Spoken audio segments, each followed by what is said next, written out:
He went to centre half forward. Oh!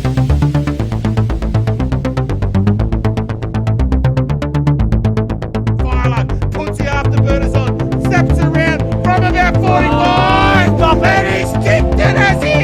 Yes, he has! Hello and welcome to AFL Central Victoria TV for season 2014. We'll kick off this season of shows at the Bendigo Football Netball League launch held on Tuesday the 25th of March at the Bendigo Club in Strathdale. Guest speaker will be the AFL's National Umpiring Director and former Golden Square product and Richmond captain Wayne Campbell. We'll also hear from Paul Hamilton, and we'll kick off the evening with the chairman of the Bendigo Bank Bendigo Football Netball League, Mr. Paul Byrne. Let's see how the evening unfolded. Ladies and gentlemen, it gives me great pleasure to introduce the chairman of the Bendigo Bank Bendigo Football League, Mr. Paul Byrne.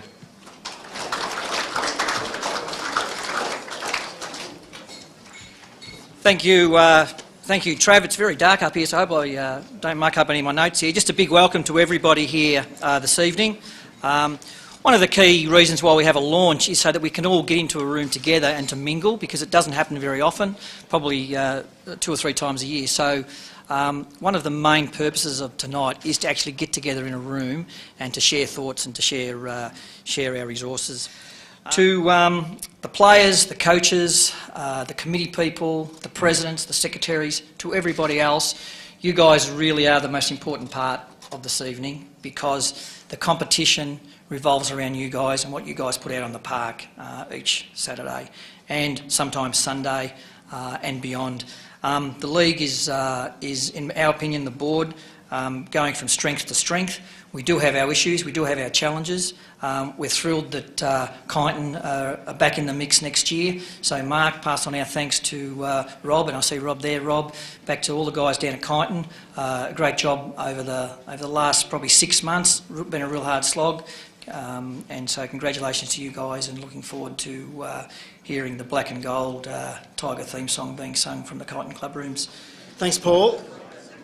As Paul did mention, our special guest tonight is the AFL National Umpiring Director, Mr. Wayne Campbell. Wayne, of course, was a product of the Golden Square Football Club. After being drafted back in 1989, enjoyed a stellar career at the Richmond Footy Club, 297 games, 4 best and fairest, twice All-Australian, represented Victoria and captained the club. Also, just last year, was inducted into the Richmond Hall of Fame. Please welcome Mr. Wayne Campbell.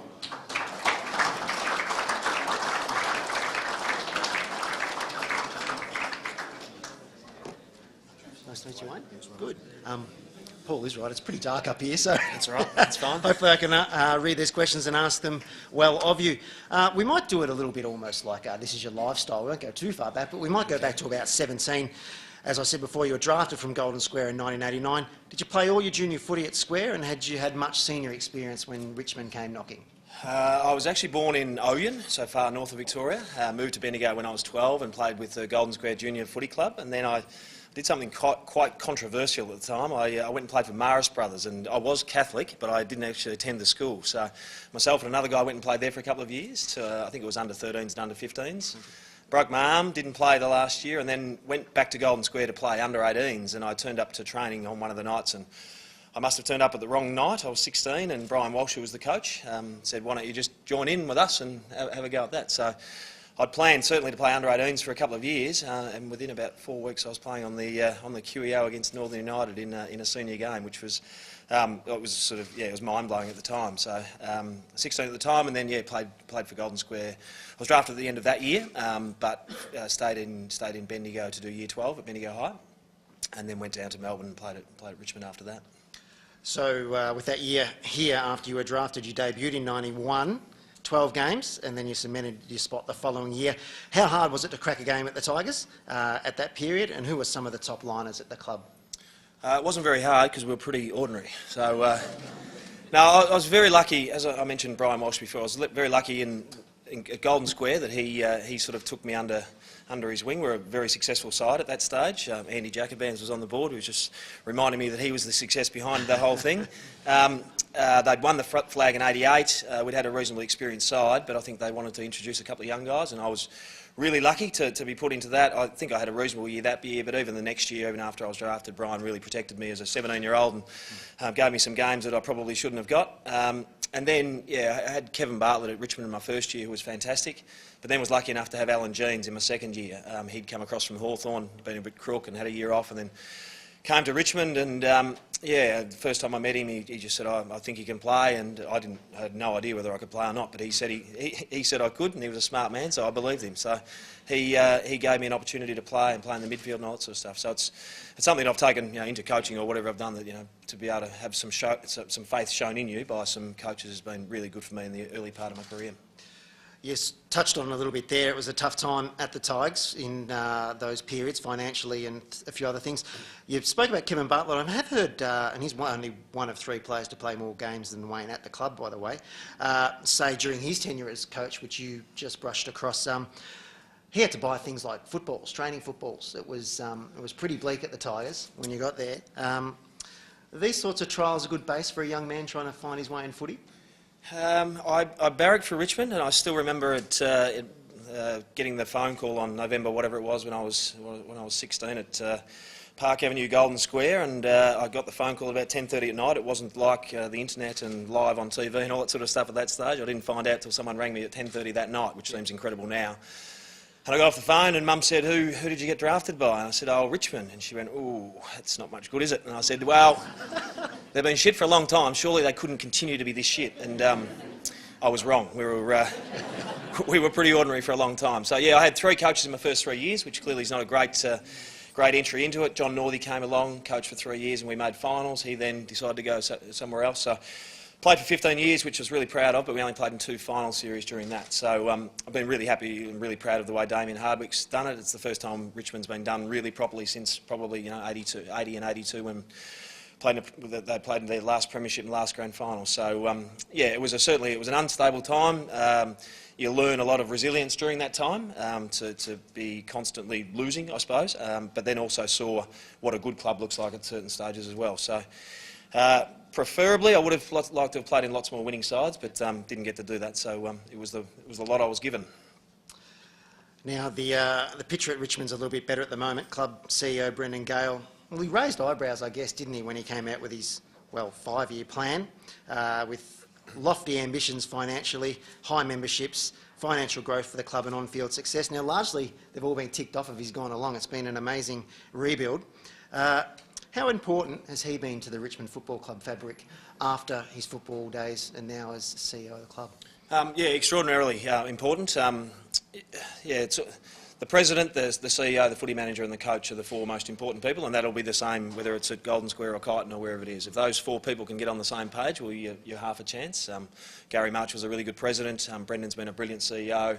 Craig Cameron was a really good footy manager, and Dan Richardson's taken over from him, and I really rate Damien Hardwick as a coach as well. So if you've got that sort of stability, yeah, you're half a chance for success as long as those people are good people and smart, and those 4 people definitely are. Yeah, Brendan, he set a plan of 3-0-75, which was 3 final series in 5 years and 0 debt and 75,000 members, and people did laugh. The only thing they won't achieve is the 3 finals. They missed the year before, which if they play this year it would have been 3. But yeah, 0 debt. I think St Kilda are now modelling their debt demolition on what Richmond have done with their Fighting Tiger Fund, memberships through the roof, all that sort of stuff. So he's done an outstanding job. Now, as well as your amazing on-field record, you've been involved at the club post-playing days in a variety of roles, including a role with VFL strategy, helping to set up Richmond's standalone VFL side, which begins this season. Tell us a bit about that, and there's a bit of a clear shift, it seems, back to a standalone VFL model away from the alignments that we saw sort of 5 and 10 years ago. Someone in the room, Paul Hamilton, helped me out a bit with that. He'd obviously done the same thing at Essendon 12 months prior, so I rang him up and he was just fantastic with the knowledge that he gave me and the time that he gave me. I coached for a few years at the Western Bulldogs and at Richmond. Decided that coaching wasn't for me. You needed to be a little bit more mad than what I am, I suppose, so I decided to go to the administrative path. And so, yeah, was lucky enough to be given the task of setting up Richmond's VFL side. Yeah, alignments are they're hard work. I don't think there's too many that work. They're competing interests. One wants to develop, one wants to win. One side gets the jumper and one side gets the song and all that sort of stuff. So there are ones that have worked. The Coburg-Richmond alignment was a battle. We think we got out of it well, and everyone sort of shook hands and went their own way, and with respect and dignity and all that sort of stuff. But you couldn't call it a success by any measures. So it's going, it seems to be going back that way. Where it'll end up, whether there'll be a standalone sort of AFL reserves competition, whether there'll be mixed sides with Frankston and Port Melbourne and those sort of sides, will be for other people to decide. But it looks like it's sort of heading down that path for sure. Before we move off the Richmond and onto your new role, tell us a bit about being inducted into the Tigers Hall of Fame. Yeah, it was good. Yeah, it was. It was great. No, I mean, yeah, you sort of, when you're playing footy, you get some awards that come along, and then you stop playing footy, and no one gives you anything. So it was sort of 5 years after I finished, or 6 years, or something like that, and to have a table with my family and the people that had really helped me along the way. There was a couple of recruiters and some really good friends and mentors along the way, to sort of more to celebrate with them, and and get back to the Richmond Footy Club and have a good night. It was good fun. Actually, we'll have one more question on the Tigers. What about the Tigers this season? Can they beat the Blues on Thursday night? And your record against Carlton was pretty good. I was just having a look through AFL tables. You average more against Carlton than any other club, so they hate each other, don't they? Yeah, they do. Yeah, I've thought the last 10 times that they're going to win every time, and they've won one. So I think if there's ever a time the Tigers get the monkey off the back, it'll be this one. I thought it was probably going to be the first final last year, and at half-time when we were 26 points up or 30 points up, I thought that was going to be the one. But yeah, it was an extraordinary game. 94,000 people. We should have won. Nick Duigan wasn't in the side, then comes in because Brock McLean does his quad in the warm-up. If he gets his contact lenses, he can't mark the ball. He kicks 4 goals. He never kicked 4 goals in his life. Judd can't touch it, and then has a 9 touch in the third quarter. All that sort of stuff. So it's not like I'm hung up on it at all. So, but I've moved on. I'm now in the umpiring, and I couldn't care less about Richmond. Sort of. And Nick Duigan never played again. You began your new role as National Umpiring Director earlier this year after being appointed in December last year. How did you come to find yourself in this role? It's a good question, yeah. I'd sort of seen the role, and as I said, I was pretty keen on a career in administration, and there's not too many roles, especially at footy clubs in the AFL. There's a GM of footy, which is just an enormous role, and then there's probably a footy operations manager. So if you look at that, there's 36 roles within Australia. Then there's, obviously heading up leagues and things like that. So this role came up, and once I sort of looked at the job description, it was perfect for what I wanted to do. It was a mini sort of GM of footy, a watered-down version of that, because you have your umpire coaches and you have your umpires, but also 50% of the role is Australia-wide. We've got issues with umpire numbers Australia-wide. AFL footy's going great guns and has done for the last 20 years. Fantastic game, best game in the world, well administered, all that sort of stuff. So there's lots more games of footy than what there's ever been, but the umpire numbers haven't quite matched that. So part of my job is to increase the numbers, increase the diversity of umpires, the image of umpiring, all those easy tasks. So there's that, and on top of the AFL umpires as well. So yeah, as I said, once I sort of saw the job description, it was something I was pretty keen to get into. Now, what does the week-to-week entail for you? And other than being blamed by every talkback caller on SEN radio for umpiring decisions, I'm sure Dean and John from the Bendigo Umpires Association can relate to that kind of shenanigans. But what do you do when you get into the office at the start of the week? And I assume it would be very different, although you only had a small sample pre-season, but it'd be different once the games start rolling. Yeah, we've got 4 coaches. There's a head coach, Hayden Kennedy, so he looks after the coaching, sets up all the training, all that sort of stuff. But it's basically sort of managing that and helping him, doing some media sort of stuff. I've been very keen to set up that he's the coach. I mean, he's a guy that's umpired 495 games. He's the coach of them, so most technical sort of media requests go towards him. I'm still learning all the intricacies of umpiring and the rules and all that sort of stuff. So I try and set it up that way. As I said, there's the national plan as well, so that we've got a couple of staff that are involved there. Keen on that. Also getting around to all the states. I think I've been to all the states in the first 6 weeks in the job. So getting around to all of them and meeting as many umpiring people as what I can. Now, again, a small sample, I know, but just 9 games into the AFL season, the feedback for the umpires was as positive as I've ever heard. Everyone very happy with what seemed to be, and you can expand on whether these things happen about edicts coming down from guys in your positions, but the game seemed to have a lot of flow, and players were given every opportunity to move the ball on, and it opened the game right up.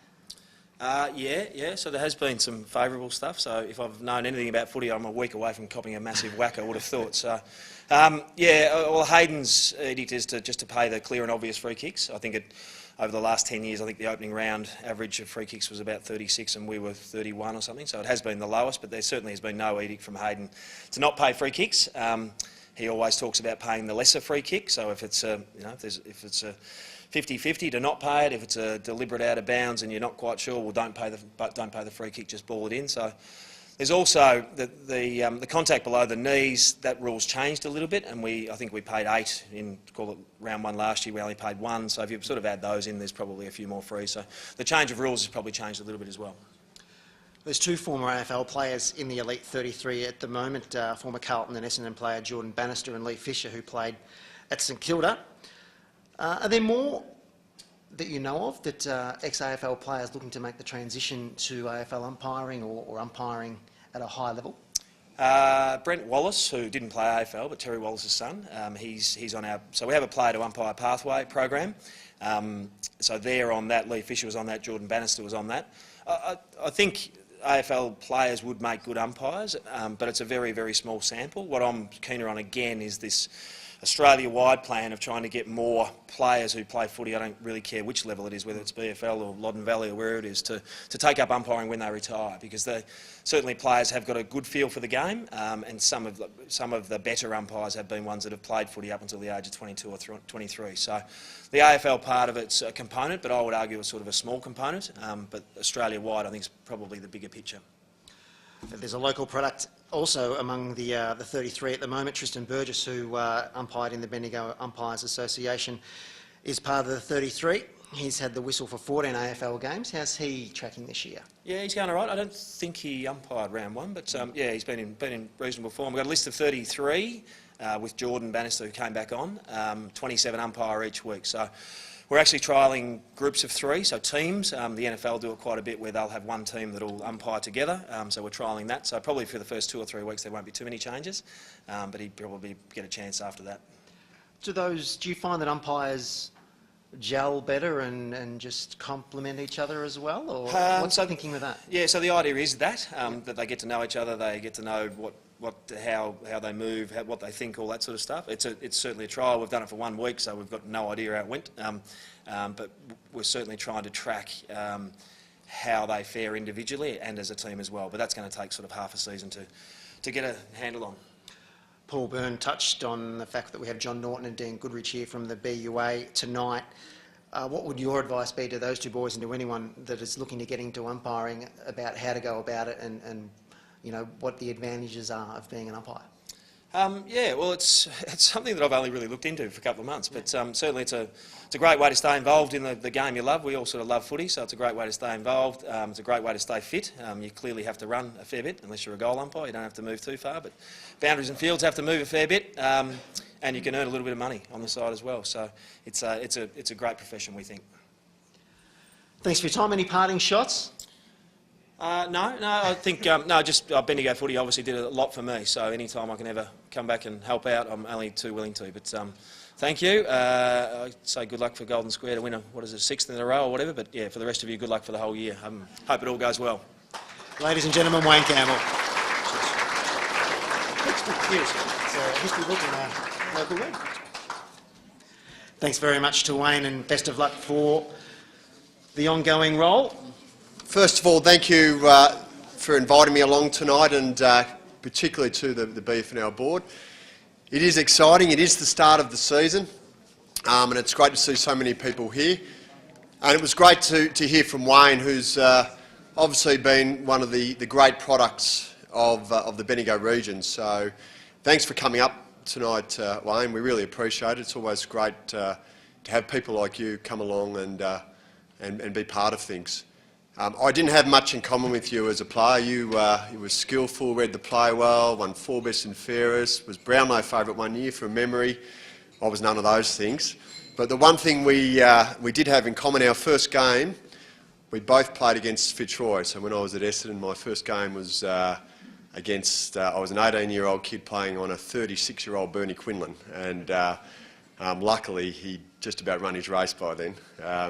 And you played, I'm pretty sure you played your first game against Fitzroy. So, and the reason I brought that up, it's what's really exciting is the time ahead. Whilst there's some really big name players coming to the league this year, what we'll see in round one is some first gamers, and to me that's just incredibly exciting. We've got the young kids coming through, we've got players come through our junior systems and then graduate and play senior football in the BFNL, our Premier League, and to me that's a really exciting thing and something we want to keep seeing over the many years, and it will continue to happen. So it is an exciting time for all of us that the season's about to start, but it's particularly exciting for those kids that may get their first opportunity. And Thanks, everyone. We'll get through this reasonably quickly. They're not going to pound them full of too many questions, but we do want to have the opportunity to catch up with all clubs in footy and netball, so we'll whiz through these. I'd like to ask Shane Robertson from the Castlemaine Footy Club to come up and kick us off. Good to meet you, Shane. Now, a couple of disappointing seasons on the field for the Magpies, Shane. What's been your focus in recruiting and training as the club looks to climb the ladder in 2014? Oh, look, our big emphasis was just having the structure of the club, and we've made a few changes. Walked in and looked at where we need to improve, and obviously pre-Christmas we centred on that, and you need a lot of luck in these days with footy, and since then we've been out there looking, but it's pretty hard to get commitments out of guys these days. So we're a bit like probably everyone in the room that we're just plugging away. We're not looking for overnight success. We look at probably a 2 to 3 year plan, and we'll just go with the flow. And we know we're in for a tough year, but we'll be super competitive. Great to hear. Best of luck for season 2014 for the Castlemaine Footy Club. Shane Robertson. Next stop, Eagle Hawk and Luke Monaghan. Thanks for your time, Luke. Now, most coaches, of course, have the off-season headaches of recruiting and replacing the stock that goes out the other way. You had a real conundrum this year with basically your goal-to-goal line moving on for different reasons. Does that differ the way you go about your recruiting? Oh, definitely. You've got quality players that have left the club, and you've got to try and fill those roles. So we try and recruit the best that we can, like every coach does, and you try and recruit what you need, and then you deal with your personnel, and then you work your structures and your match game around that. So there'll be a bit of a change at Eagle Hawk this year, and a lot of young guys getting opportunities, and a different style of football you'll probably see as well. Looking forward to the challenge? Yeah, it's awesome. It's been great. In November I probably wasn't. I was nearly pulling the boots on myself, but we've got fantastic numbers, and that's a real strength to the area, the Eagle Hawk. And look, with that numbers, we've got some really good depth and some good kids coming through. Our reserves were quite good last year, and just provides opportunities. So it's been really exciting on the training track since Christmas with the opportunities that these young guys, and they're thriving in the responsibility they're getting. So yeah, we're pretty excited. Best of luck for season 2014. Luke Monaghan from the Eagle Hawk Football Netball Club. Rodney Sharp will be coaching the Gisborne Football Club in season 2014. Good. Plenty to like about the Dogs over the last couple of seasons. What's going to help you take the next step to add another flag, and how will the Dogs play under Coach Sharp? We're going to be sort of a very defensive, obviously minded club. Obviously that's where I played the focus of my footy, so I'm big on defence. Where our club's sort of headed, we're probably going down a pretty youth policy with players. We're hoping to sort of play probably quite a lot of kids this year, so we haven't recruited heavily, so we're relying on our local talent, which probably the club's done over a numerous amount of years. So that's probably the focus of where we're at with that. And pre-season's gone well at Gardner Reserve? Yeah, our pre-season's gone extremely well. I can't be happier where we're at. We've finished our preparations just about. We'll finish off tomorrow night. We're extremely fit. I've no doubt we'll hopefully give a lot of other teams a run for their money with their fitness. And we're looking for a pretty good year. Put your hands together for Rodney Sharp from the Gisborne Football Netball Club. 5 times the reigning champs, Nick Carter from the Golden Square Footy Club. It's amazing to think, Nick, in the run of 5 flags, there's been 4 different coaches. Yourself, the only one that won multiple premierships in that run. Has that been a factor in eliminating a bit of the complacency that that might come in the group? And how's Coach Carter going to differ this time around? Yeah, look, it's a good point. I think way back to where are you, Addo, down to myself and Rick and Mark. I think we've had a consistent approach to football. It probably started back with Addo, which brought a competitive edge and a discipline. I brought another edge. Mark did something different in the year that he was there, and Rick brought probably some new ideas to the club last year. So I'll just try and continue that theme. We've got some foundations that we've built over a number of years, so it's just about trying to do them better and introduce some new ideas and not be scared to do that. So we sort of went outside to ask some questions of some experts on how we should go about things this year. We're very conscious that we don't know it all and we need to get better. Wish Nick Carter and Golden Square luck in season 2014. Jason Stevens from the Kangaroo Flat Football Netball Club. Of course, the Kangaroos and the boys look wonderful in their strip, celebrating season 150. Welcome, Jason. Thanks, Joe. As I said, season 150 for the Kangaroos. A nice recruiting period for you. What are your expectations for the group in 2014? And Fev standing in the goal square on Good Friday. I'm sure Nick and probably Dale Young are really excited about that. Yeah, it's been a big off season for us. Obviously, on board for the first time, Kangaroo Flat, senior coach for me, and a whole new lot of players there, a whole new lot of leaders, two young leaders that are standing up here today, and Timmy Brooks and Luke Lagoon. We've recruited okay. We've got a lot of local blokes that are actually coming back to the footy club to celebrate 150 years, and it'll be a really big year for our footy club with a number of functions, a number of big functions inviting people back to the footy club, and of course, Fev on Good Friday should attract a few locals to the game. Yeah, absolutely. Footy on Good Friday is always good, and we're going to get to have a look at Fev. Please congratulate the Kangaroo Flat Footy Club on 150 years and wish Jason Stevens the best of luck in 2014. It's certainly great to have the Kyneton Football Club back in the senior ranks this year. Please welcome Mark Adamson. Welcome back, Mark. It's great to have the Roar back. As I said at the showgrounds, a really different task, building a club pretty much from bare bones. Was it harder than you imagined it might be when you signed on to get the boys back together? Yeah, I suppose you always go in with a pretty optimistic outlook on these things, and it was a big challenge for myself and the people involved at the club. But yeah, it's the biggest thing I've had to do in footy, and we've been really fortunate with our recruiting that a lot of the guys that have come on board this year have seen the opportunity and the challenge. So we spent a lot of time talking to a lot of players, as all coaches and clubs do, but we think the ones that we've got have sort of moved fairly quickly to join us. So probably, and some of the others have, maybe it's worked out for the best that they didn't come on board. So I read on the Kyneton website, and it's a fantastic website too. Nathan Thompson's committed to come back and play 6 home games, possibly finals. So how good can the Tigers be this year? Oh, look, I think you have to be realistic, and it's even interesting after our second practice match we got sat back a little bit, which you do at different times, but we've got a good talented group. Obviously a group of players coming together.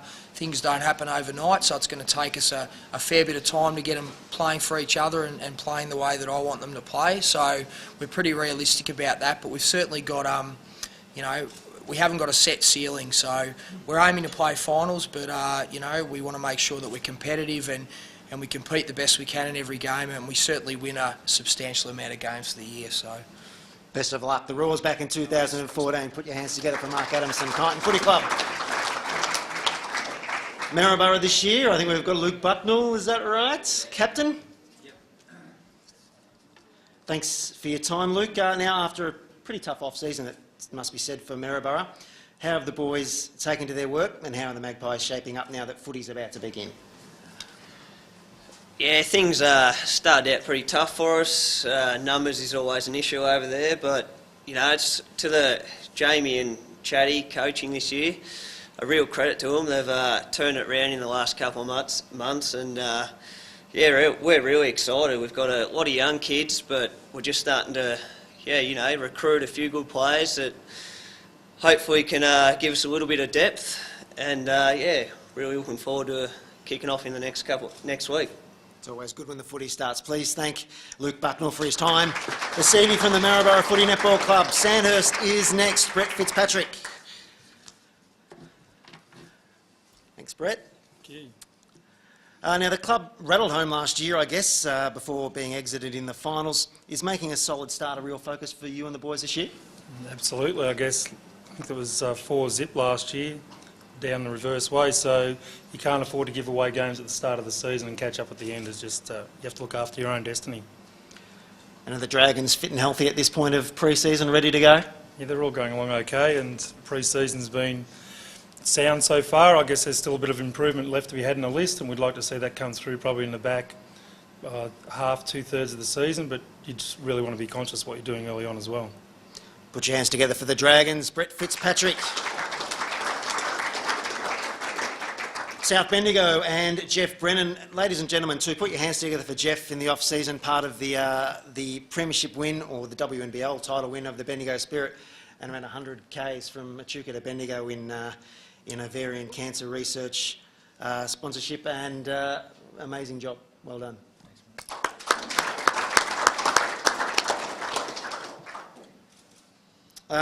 Different looking bloods this year. The line-up's obviously going to be without the likes of Madden and Childs. Who's stepping up to the challenge, and how's the recruiting been?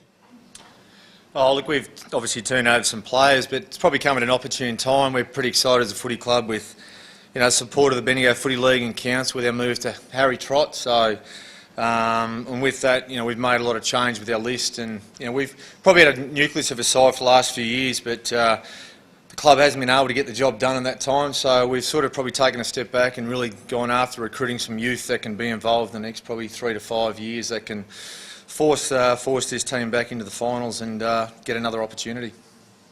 Wish Jeff all the best in South Bendigo in season 2014. Last but not least, runners-up last year, the Strathfield Say Storms, Darryl Wilson. Thanks, mate. Thank you. So close, obviously, last year. Darryl, some key recruits in the off-season, a couple of high-profile ones. A bit of a meld at the Storm with the Storm and the Saints, the two great loves of Molly Meldrum. Is he going to be #1 ticket holder at any stage? I haven't heard from Molly at all. No, there's only just one good thing about losing a grand final, I guess. A positive is that players hang around, and we've been lucky enough that most of the players have decided to stay, and we've been also lucky enough to grab a couple of guys from AFL through some connections, and hopefully it'll be good for the Bendigo Footy League, not only us as well. You've been able to maintain the list pretty much like you said, and that grand final loss has driven your core of players over the summer? Oh, there's no doubt. It drives you to go one better. It's not quite a great feeling.